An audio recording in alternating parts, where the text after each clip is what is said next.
Woi, banyak ah. Weh, sana buka sana biar dia hidup. Biar hidup, jangan bagi dia mati, jangan bagi dia banyak. Mak. Ini betul-betul mengail. Woi, pertandingan satu banyak. Letak besin korang lagi satu. Jangan mati, jangan bagi mati. Mari. Tepilah orang bandar.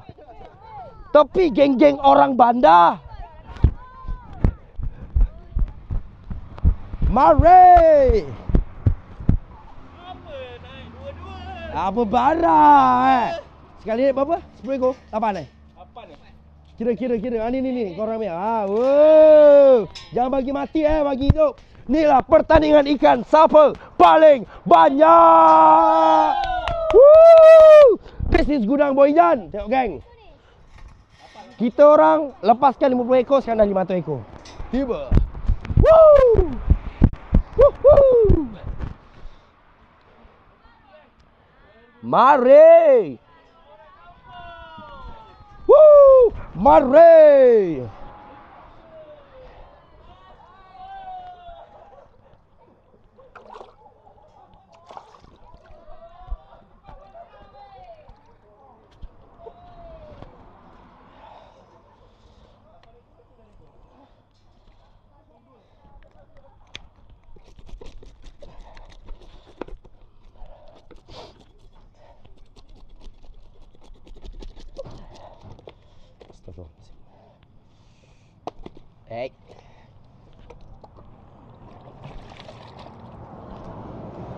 Alamak.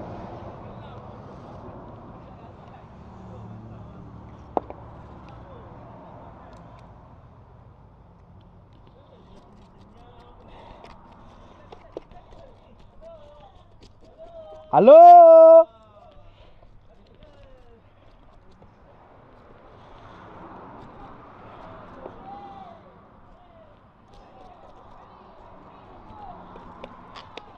Seronok dia orang. Meriah ni, meriah Tim 2 tim geng. Tangkap tilapia. Macam ni lah, sukalah aktiviti macam ni. Kau bayangkan kalau dulu nak kena pergi jauh-jauh, sekarang dah depan gudang je. Lepas ni,